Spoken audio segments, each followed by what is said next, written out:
السلام علیکم ملګرو. درې خبرونو په حواله سره یو خو د ویزو حواله سره ډېر میسجونه ماته راځي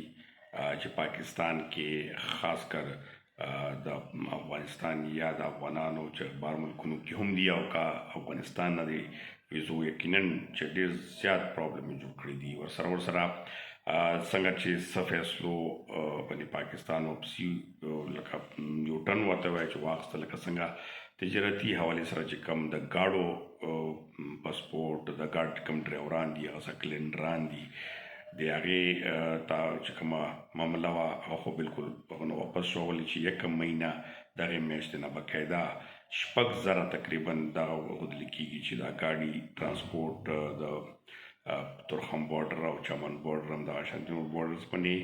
تګ راتګ روزانه بیس باندې کېږي. نو 6,000 سره تاسو وګورئ ډرایوران 6,000 او 6,000 سره بیا یو دوه ګاډي سره درې څلور کلنډران وي نو دې کې خو بیا عام خلک هم پورې کېدی شي. نو هغه لپاره عام شانتي طریقه کار چې وو کاغذي چې کوم مخکې به طریقه کار ورکړو نو پاسپورټ شرط او د ویزو شرط ختم شوی دی. همدغه شانتي اوس تاسو سره چې کوم دغه مشکلات دي هغه لږ زه شیر کوم چې دینه دا به هم ختم شي. دا زه تاسو ته زر یقینا وایم چې په دغه کې لږ وخت خو ولګېده ولې چې تاسو که دا ګورنمنټ ګورئ هم چې با اختیاره عمره نه دی دغه شانتي نور مشکلات هم ګیر دي خو خاص کر پالیسی میکر چې کوم دي د افغان پالیسی چې کومه ده هغه دې وخت کې ناکامه ده. افغان ګورنمنټ هم خپل زورنې لګولي دي دغه چې کوم اوس دې وخت کې دا چارواکي هم ګوري چې ویزا په $800 $900 $970 $1,500 پورې کېږي او دا ظلم دی. همدغه شانتي که میډیکل ویزې کولاو کړي دي خو میډیکل ویزا هم یا خو چې کوم غټ سفارش وي هغه باندې وشي یا پیسو باندې کېږي همداسې نه کېږي. همداسې تبلیغ ویزه شروع کړي دی نور خو چې کوم تاسو ته یو ځل ما یو ښودلي هم وو چې اوس په ګوګل باندې ټول ګراف په پروت وي چې ټوټل پالیسي جوړه کړې شوې ده د ویزو په حوالې سره خو اوس هغه څه ورته وایي چې اجرا کول او شروع کول کې لږ شان مشکلات دا جوړ دي چې ځینې داسې مافیا شته چې هغې دا یې نه شروع کړی خو دغه ستونزه څه کومه ده دغه ستونزه به هم ډېر زر حل کېږي. نن هم ما څه کسانو سره په دې حوالې سره خبرې کولې ما یې ډېر زیات تپوسونه کېږي چې دا به کله هغه شانتي نارمل کېږي چې دا پوزیشن هغه شانتي واضح شي. نو یو خو پکې غټه خبره ده چې د یونیسیار کوم کیسونه دي دا ختم شي ورسره کم افغانستان دی وخت کې په ډېر پرمختګ روان دی. ګورئ دومره هم زړه غواړي چې کوم هلته کې حالات ګورو چې موجوده حالاتو کې افغانستان کې بزنس تجارت ډېر په مخکې په بره روان دی او اکانومي په مخکې په بره روانه دی. وخت کې تاسو ګورئ چې هغه د قرضونه پاک ده او اکانومي مضبوطه ده پاکستان نه پیسه غټه ده خو د روزګار سلسله یک لږ هلته کې فیکټریانې نه دي لګېدلي غټ غټ کاروبار سیستم چې کوم دی هغه طرف ته اوس پرمختګ روان دی او ډېر زر داسې حالات لري شي چې افغانستان کې حالات ټیکېدلی شي.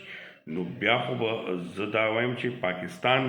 خلک چې کوم دی افغانستان ته ویزو دپاره اپلای کوي. دا ورځ تاسو نن ورځ ما سره د یاد ولرئ چې دغه شانتي پوزیشن روان دی. بله ورځ تقریبا 50 ټکي ورکړي شوي چې کوم کې مدنیات دي مختلف تانبه او دغه څیزونه چې کوم ډېر ضروري څیزونه دي د هغه غونو دی هغه ورکړي شوي دي. همدغه شانتي توانایي چې کوم انرژي ده انرژي توانایي لکه د بجلۍ د ګیس دغه شانتي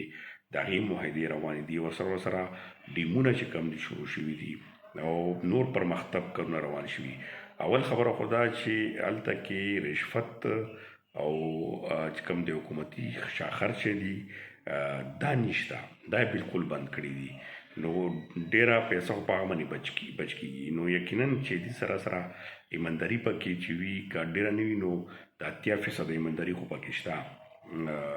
نو دې وجې نه هم هغه ترقۍ باندې روان ده. نو زه دا ګڼم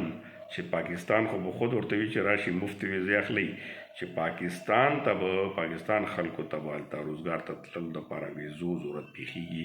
دا نږدې ورځو کې تاسو ته به دا ولګي د تاسو کوم مشکل دی د ویزو دا خو به هسې هم حل کېږي.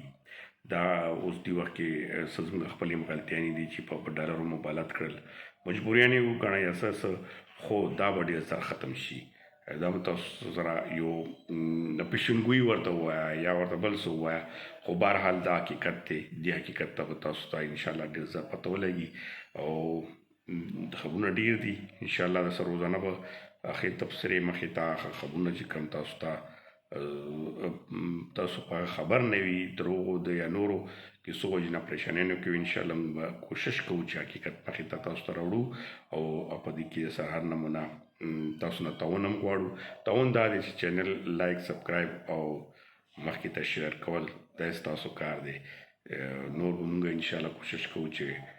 څه نمونه خبر راځي یا کم نمونه تفصیل راځي هغه تاسو سره شیر کوو ډېره مننه خوشحاله او آباد اوسئ